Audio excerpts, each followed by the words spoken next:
What's good, world? It's Collision HD. First off, I want to say thank you for everyone who's viewing right now, for everyone who's subscribing to my page, who's liking my videos, who's commenting, who's sharing. Greatly appreciate it. Over the weekend, I had a humbling experience that I wanted to share with you guys.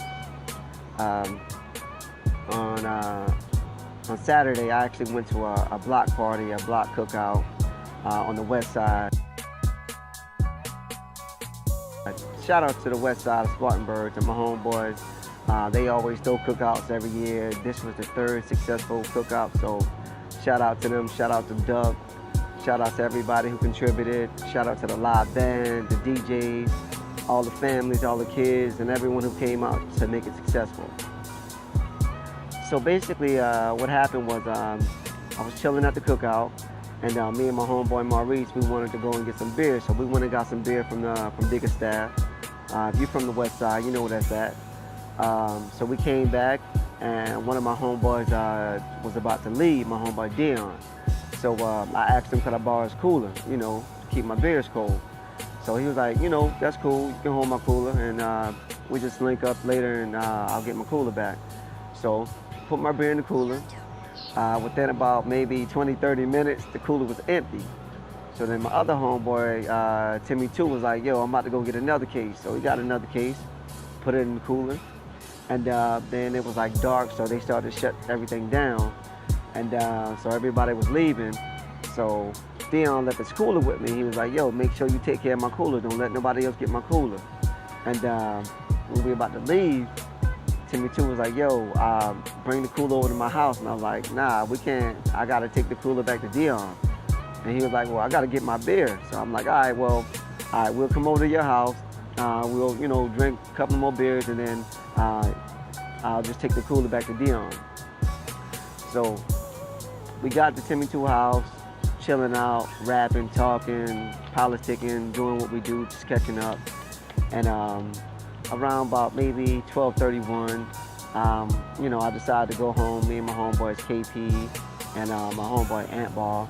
So as we're leaving, we're driving under the underpass, and I see something like laying on the ground. So as I got closer, I saw it was actually a man laying on the ground, and his head was banging back and forth on the concrete. So I immediately jumped out of the car, slammed on brakes, and went to his rescue.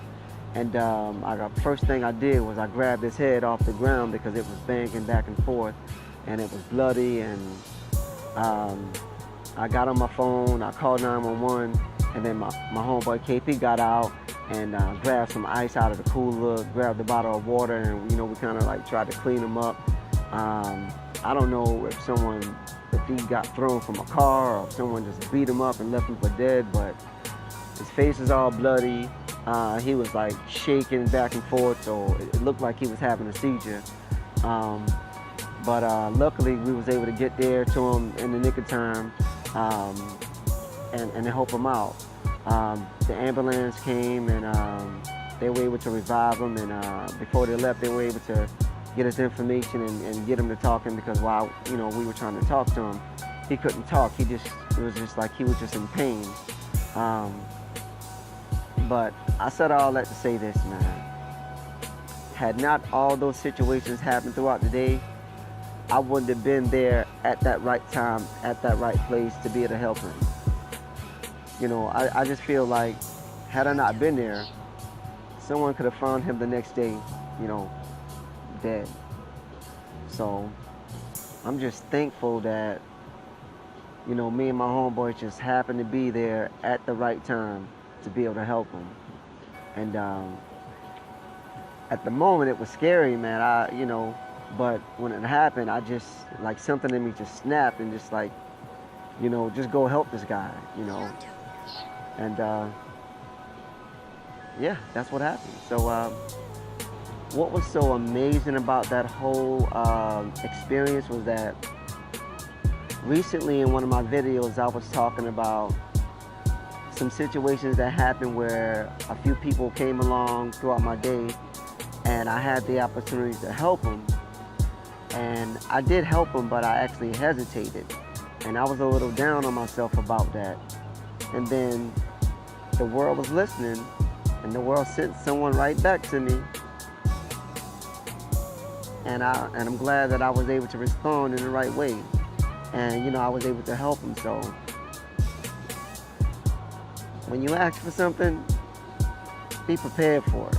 Be careful what you ask for, be careful what you wish for, because you just might get it. So I'm just glad and I'm thankful, I'm grateful that we were able to be there to help them. So when life throws you curveballs, you gotta swing the bat. So a lot of times in life, we try and be as prepared as we can, and we want things to be as perfect as they can. Sometimes life is just gonna throw you a curveball, and you gotta either swing the bat or strike out. When they happen, you gotta react. You gotta sink or swim. A simple act of caring and compassion can create an endless ripple. So if you can help somebody, help them. You never know when the tables are gonna turn and you're gonna need help. Thanks for watching. Stay blessed.